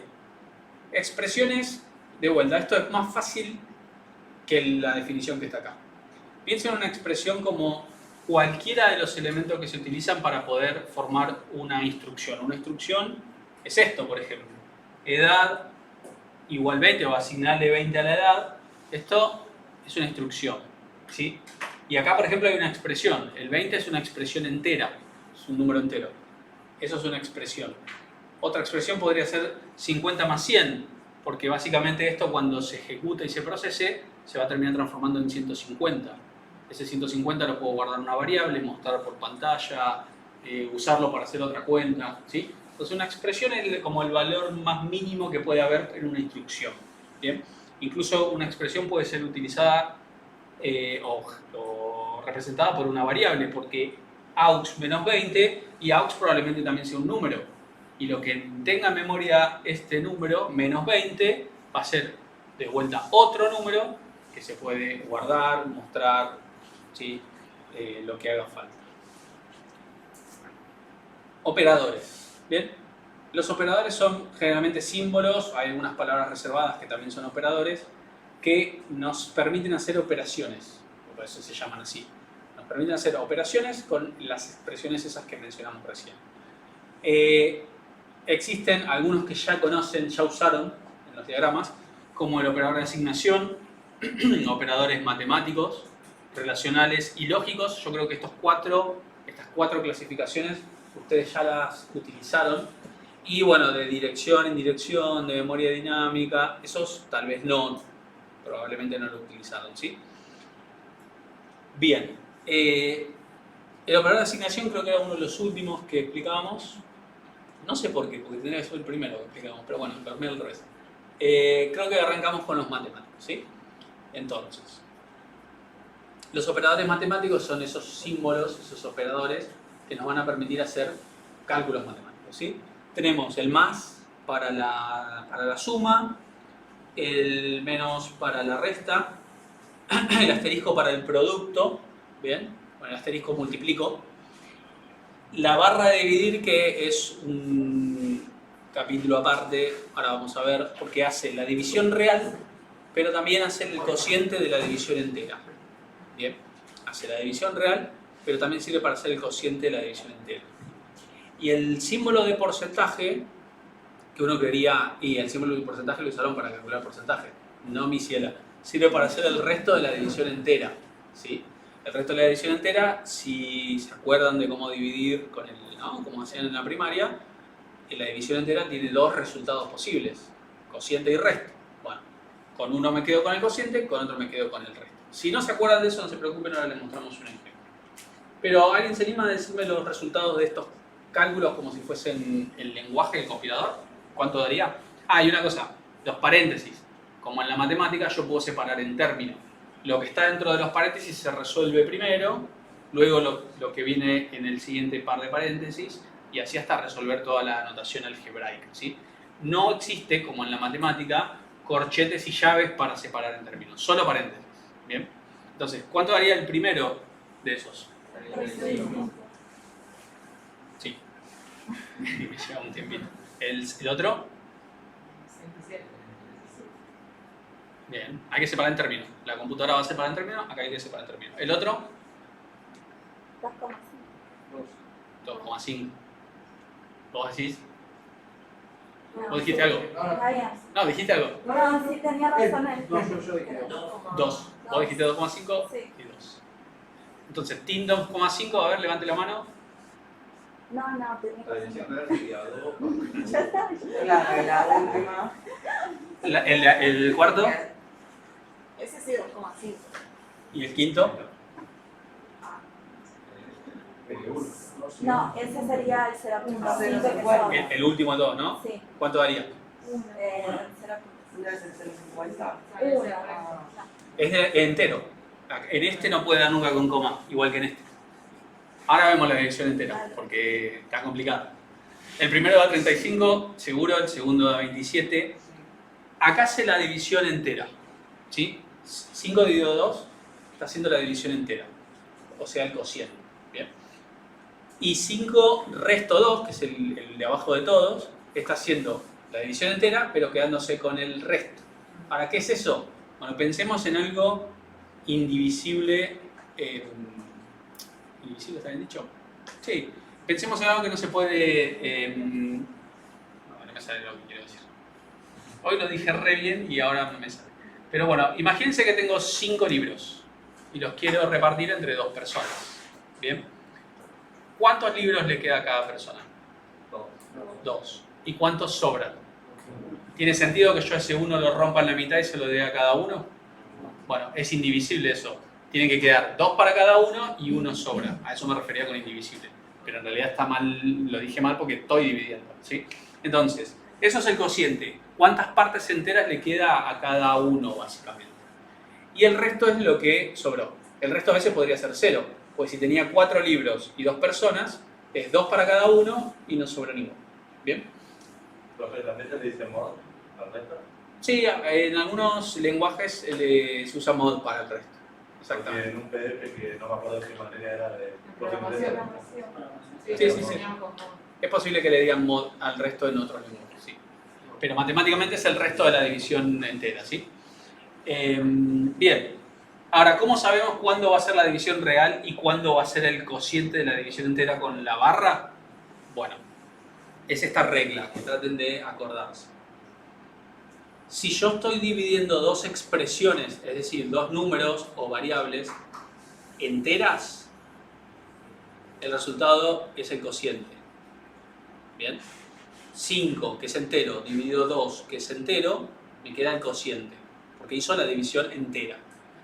Si yo estoy dividiendo al menos un valor con coma, con el punto, o los 2 con el punto, va a ser la división real. Y me va a quedar el resultado con coma si corresponde, porque si yo tengo 4.0 dividido 2.0, va a quedar 2 igual, porque el resultado es entero, ¿sí? Pero para que haga la división real, que es el resultado con coma, que es lo que me daría la calculadora, alguno de los elementos, el divisor o el dividendo, tienen que ser un valor con coma, un float, como vimos anteriormente, ¿sí? Tiene que ser un valor con coma. Y fíjense que lo que nosotros decimos con coma, acá es con punto. La coma no sirve para separar los decimales, es el punto, ¿bien? Y el operador de resto siempre tiene que ser entre 2 enteros, porque es el resto de la división entera. No me va a funcionar con decimales, ¿bien? Bueno. ¿Quedó claro entonces lo de la división entera? ¿Sí? Bueno. Después igual yo había armado uno con asado y salchichas, por la duda. Pues mírenlo si quieren, pero básicamente, por ejemplo, yo tengo 6 kilos de asado para repartir entre 8 personas. ¿Bien? Entonces, eso yo lo puedo hacer la división real. Le tocará a cada uno 0, tanto kilos de carne, ¿sí? Ahora yo tengo 17 salchichas entre 5 personas y no las vamos a cortar porque si van a una panchería y le dan media salchicha, no la coman. No, en general no. Entonces, claro, o van a un lugar y le dan media empanada y me da duda dónde está ahí la otra media empanada, que es lo mismo. Entonces, y encima no media empanada con el cortado con el cuchillo, como una como que no da. Entonces, bueno, acá no la quieren cortar. Entonces, fíjense, esto es el primario, si estamos en el primario de vuelta. Tenemos 17 salchichas entre 5 personas, se pueden comer 3 cada uno y 2 quedan para la noche, para hacer un sanguchito más, ¿sí?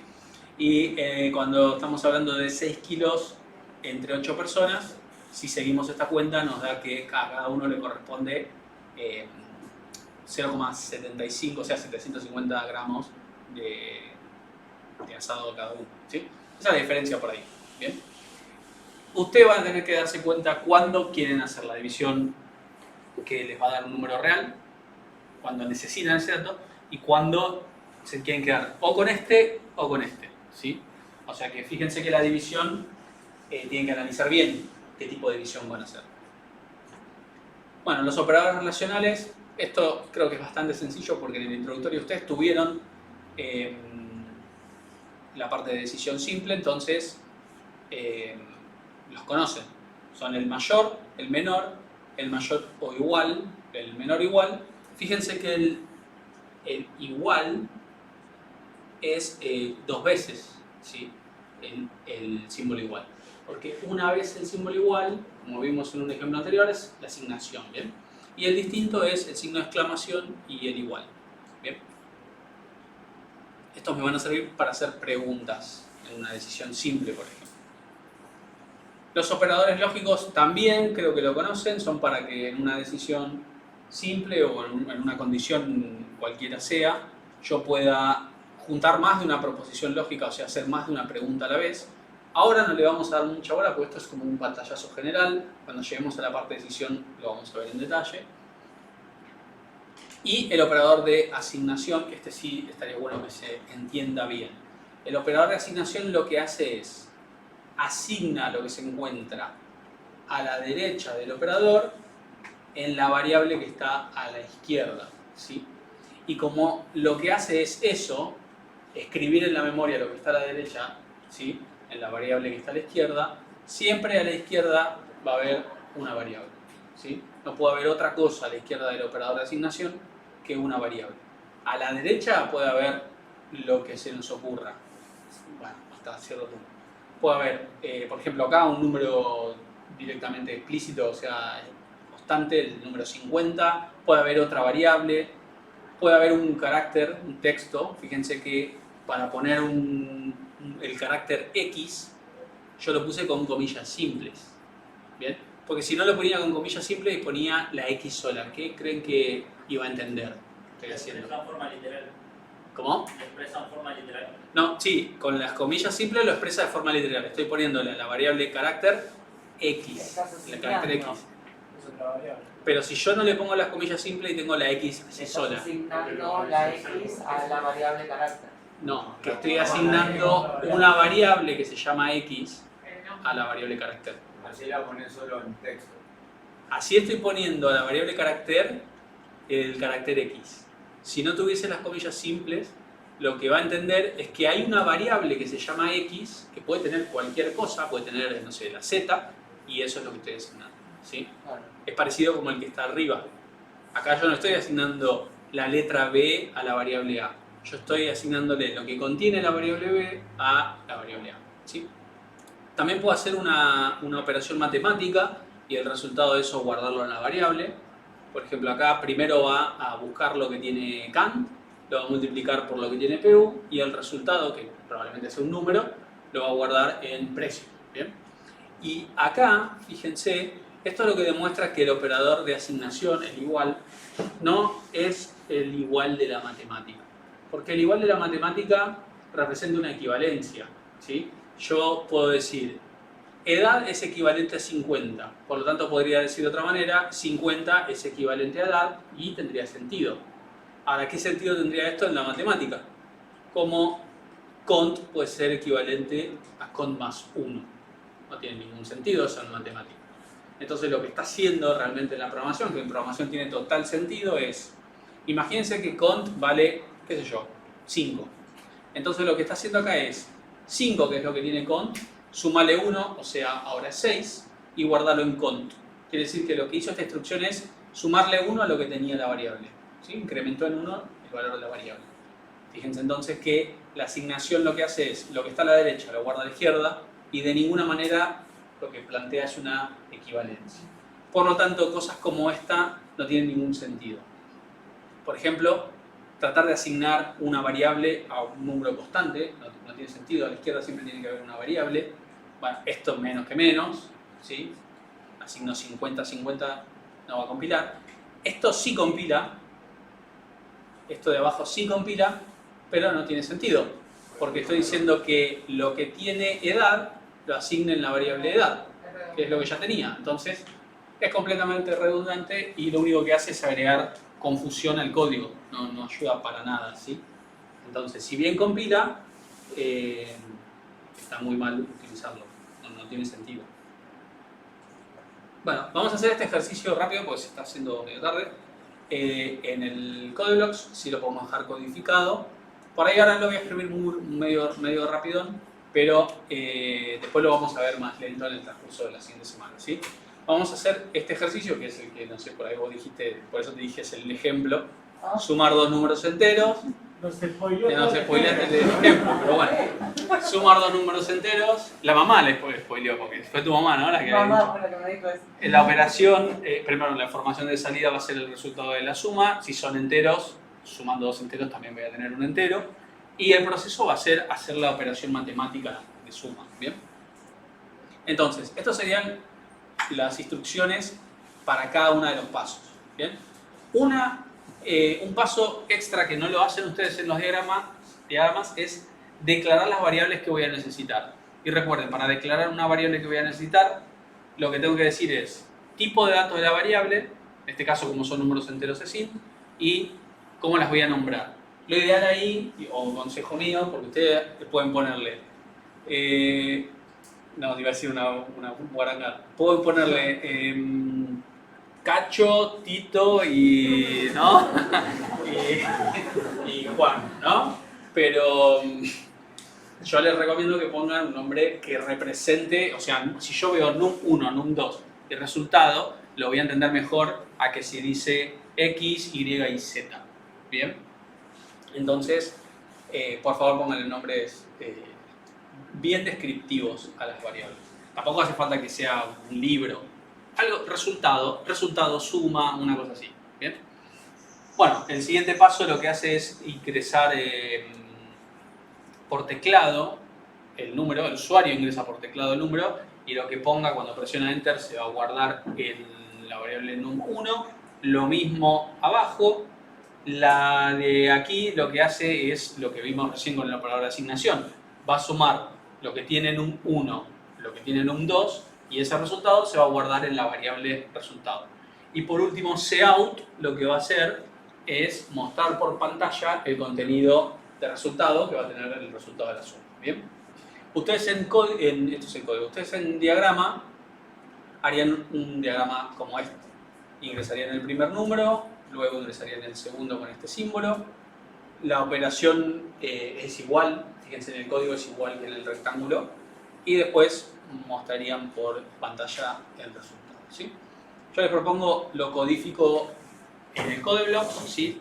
Tardaré 10 minutos ponerle explicando los pasos y después ya estamos, ¿sí? Bien.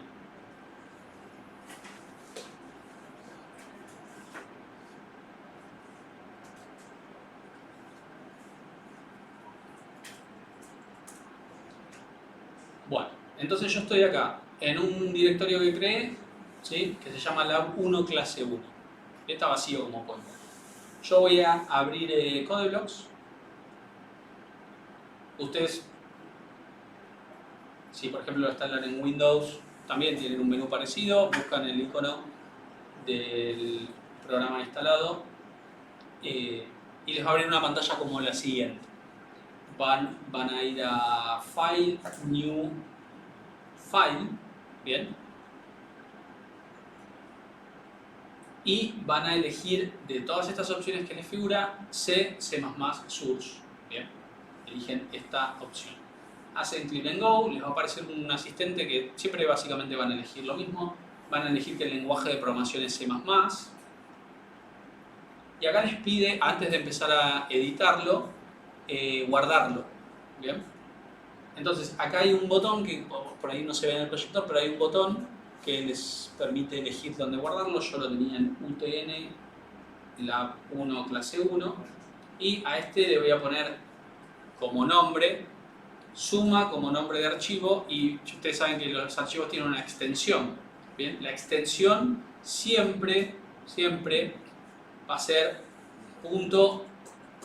.cpp, ¿sí? CPP es de C++ o C++, siempre es CPP, no pongan otra cosa porque no les van a dar, ¿bien? Bueno, lo guardo entonces como suma.cpp, pongo save, pongo finish y ya tendría el archivo en mi disco, ¿bien? Esto ignórenlo. Bien, les va a aparecer una pantalla como la siguiente. Van a tener un editor de texto, como pueden ver. Este es el IDE que tanto les decíamos, este es el Codeblocks. Es un editor de texto, pero van a ver que tiene como unos medio tuneados, ¿sí? Y en el directorio, acá está el archivo fuente. Este es el archivo de texto que vamos a editar. Acá voy a escribir algunas cosas que por ahora van a aparecer como medio como conjuros mágicos, pero después van a entender bien todo lo que estoy escribiendo, ¿sí? Primero voy a poner include IOStream. Esto está incluyendo una biblioteca. Ustedes por ahora no tienen que preocuparse por eso. Después voy a hacer using namespace std. Esto está usando dentro de esta biblioteca, hay un espacio de nombres que se llama std, lo está poniendo en uso. De vuelta no tiene por qué preocuparse por eso. Y después vamos a poner in main, par de paréntesis, par de llaves, bien, return 0 al final de todo, y entre el return 0 y la llave que abre de main, ahí va el programa, ahí va lo que ustedes pensaron por ahí en el diagrama, eso traduce, bien. ¿Cuál era el primer paso que hemos dicho de ese ejercicio, de ese algoritmo para sumar los dos números?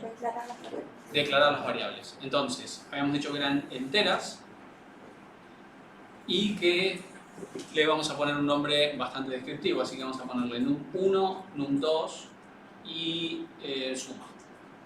Bien. Bueno. Algo interesante o que se puede hacer y es, yo en este archivo fuente podría ponerme qué es lo que tengo que hacer en castellano para tenerlo presente, para tenerlo claro, ¿no? Entonces podría venir arriba de todo y anotar el enunciado, que sería, no sé, dados dos números enteros que se ingresan por teclado, calcular y mostrar la suma de ellos, ¿bien? Esto sería como el enunciado, ¿bien? Ahora, ¿qué va a pensar el compilador que es eso? ¿Qué es eso? Texto. No, nada, porque no está. Son variables. Nada. Bueno, variables que son instrucciones, que yo le estoy dando instrucciones y las que tiene que ejecutar y entender. Y esto claramente no. Hay que poner las dos rayitas arriba. Claro, esto es algo que yo me quiero como Una acotación. una acotación, un comentario. De hecho, literalmente lo vamos a transformar en un comentario, que es algo de la programación. En C++, para comentar código, yo lo que hago es, si quiero comentar una línea, pongo barra barra. Y fíjense como que hasta cambia de color. Eso lo hace el IDE, eso de cambiar los colores. Esa línea ya el compilador la va a ignorar completamente. Ahí estaría ignorando las dos líneas. ¿Bien?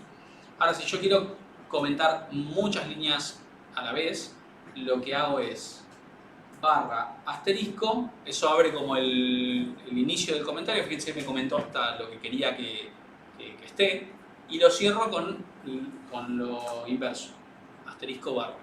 Entonces ahí me comentó esto, el compilador lo va a ignorar y a mí me sirve como para tener siempre claro cuál es el enunciado, ¿sí? Bueno, visto eso también, ahora ¿qué vendría? ¿Cuál sería el siguiente paso? Que haga la operación. ¿No? Falta algo. Un CIN para ingresar los datos. Un CIN para ingresar el primer número, un CIN para ingresar el segundo número. Ahora sí, lo que habías dicho vos, a suma le asigno el resultado de sumar num1 con num2 y luego el cout, que lo que hace es mostrar por pantalla lo que tiene la variable suma, ¿sí? Esas eran las instrucciones que estaban en el PDF. Yo lo que voy a hacer ahora es ir al menú build y acá tenemos el build, sería como compilar en este caso. Voy a poner build y fíjense que me dice terminó la construcción, 0 errores, 0 warnings. Bien, quiere decir que si vengo acá, este es el ejecutable, ¿sí? Pero yo puedo correrlo desde el IDE directamente para ser más rápido. Puedo poner run acá, ¿sí? Entonces eso me va a ejecutar el programa y ahí está, ¿no? Es un archivo, un programa de consola y ahí está pidiéndome el primer número, por ejemplo el número 4 y después el segundo, el número 6 y el resultado, ahí tenemos el número 10, ¿sí? Como resultado. Ahora, ¿qué le agregaría? Ya funciona, o sea, esto es el programa funcionando. ¿Qué le agregarían para que...? Las instrucciones en literal. Bien, como feedback al usuario de lo que tiene que hacer, porque si no, no va a entender nada. Entonces, bien, les iba a preguntar eso. ¿Cómo les parece que yo tengo que hacer para que el usuario pueda ver por pantalla algún mensaje? Bueno, con el mismo que pude mostrar el resultado de la suma, con cout, yo lo que puedo hacer es mostrar texto de forma literal. ¿Cómo hago? Con comillas dobles. ¿Sí? Siempre fíjense un punto y coma al final para finalizar la instrucción, pero con comillas dobles yo podría poner acá ingresar, no sé, primer número. Acá pondría ingresar segundo número. Y antes de mostrar la suma podría poner ingresar no, el resultado de la suma es, y el resultado de la suma, ¿sí? Entonces fíjense que con esos 13 outs, algo muy sencillo, muy fácil de hacer, ahí lo que hice fue poner build and run, es otra opción, que lo que hace es compila. Si compiló bien, lo ejecuta, para hacer todo en un mismo paso. Y fíjense, ahí ya me está diciendo que ingrese el primer número, o sea, el 6, y ingrese el segundo número, 25. El resultado de la suma es 31, ¿ven? Ahí está funcionando y ahora mucho más claro. Y después, con una cuestión estética, si quisiéramos, podríamos separar estas dos por pantalla, que esta aparezca un poquito más abajo. Eso también se hace con cout. Antes de mostrar este mensaje, puedo poner un cout que diga, un cout de end L, ¿sí? En L, cuando se ejecute este cout, lo que va a hacer es un salto de línea, un end line. Y fíjense, si compilo y ejecuto nuevamente, me deja una línea en el medio para emprolijarlo, ¿sí? El resultado es el mismo, obviamente, pero queda mucho más prolijo. Una cosa más y ya terminamos. Yo les había dicho que la primera estructura que íbamos a ver, ¿cuál era? De las de programación, ¿cuál era la primera estructura que íbamos a ver? La simplificación. Antes de esa. Lógica. ¿Cómo? Lógica. No, esa sería como la de decisión. La simple. No, se llamaba estructura de secuencia, ¿sí? La estructura de secuencia. ¿Qué es una secuencia? Sí, un conjunto de cosas en un orden predeterminado o establecido, ¿sí? Bueno, es fundamental eso en la programación. Fíjense, yo voy a alterar la secuencia del programa y voy a hacer que esta instrucción, que es la que asigna el resultado de la suma a la variable, se haga al final de todo y que antes muestre la suma. ¿Qué les parece que va a pasar? Compilar, compila. Fíjense, compila, quiere decir que no hay error de sintaxis. Hay un programa funcionando, probablemente funcionando mal, ¿sí? Pero te va a pedir primero cualquier otra cosa. Va a mostrar algo que probablemente no esté bien, ¿sí? ¿Las instrucciones son las mismas? Sí. Están en un orden distinto, pero son las mismas instrucciones del programa que antes funcionaba bien. Y fíjense, ahora yo lo que voy a hacer es 1 más 2, 32.764. ¿Ven? Así que fíjense la importancia de la secuencia, porque equivocar el orden de una instrucción puede hacer que el programa tire cualquier disparate. Veamos acá lo siguiente, a ver si lo corro y da otra cosa distinta. Bueno, se está en ese rango, pero podría dar cualquier valor negativo, positivo, cero. Bien. Lo que tiene acá, lo que está mostrando acá para suma, es lo que se suele conocer como basura, ¿sí? O valor basura. Básicamente las variables siempre tienen algo, no pueden no tener nada. Siempre en memoria hay algo. Pero si yo no le hice un ingreso por teclado o le asigné algo con el igual y lo muestro o lo utilizo para, no sé, hacer algún cálculo, va a tener ese valor basura que yo no lo puedo controlar y el programa se me va de las manos. Me muestra cualquier disparate, me calcula cualquier cosa. Fíjense, voy a volver a poner suma donde iba. Y ahora, sin cambiar la secuencia, voy a cometer un bug a propósito. Acá, en lugar de ingresar número 1, voy a ingresar número 2, perdón. Voy a ingresar número 1 otra vez. Entonces, el programa aparentemente está bien, pero ¿cuál tendría basura ahora? num2, ¿sí? Porque si ingreso dos veces num1, nunca le puse un valor a num2. Quiere decir que va a tener basura. Por lo tanto, suma también va a tener basura. ¿Bien? Lo pruebo y imagínense que, no sé, Brian me debía 30 pesos y me da 30 pesos. Y Laura me debía 70 pesos y me da los 70 pesos. Ahora yo tengo 159, no sé, 1.595.251.910 pesos. Yo todo recontento, ¿sí? Pero eso es basura de vuelta, ¿sí? Entonces, nunca utilicen una variable, ¿sí? En general no lo hacen a propósito, pero presten mucha atención, sin haberla asignado algún valor antes, ya sea con el operador de asignación, que es este, o con, bueno, ese es un fantasma que cada tanto viene, o con Sein, ¿no? Que le asigna valores también a una variable. Bueno, creo que estamos por hoy, ¿sí? Se hizo un poco tarde, pero solamente la primera clase, vamos a tratar de que no se extienda tanto. ¿Qué les quedaría como que hacer entre esta semana y la siguiente? Instalar CodeBlocks, ¿sí? Familiarizarse con el aula, ver dónde están los TPs, ver dónde están los foros de dudas, leer el contrato didáctico, bien, otra vez. Leer el contrato didáctico, ya podríamos prender las luces, ¿sí? Y dejar de grabar.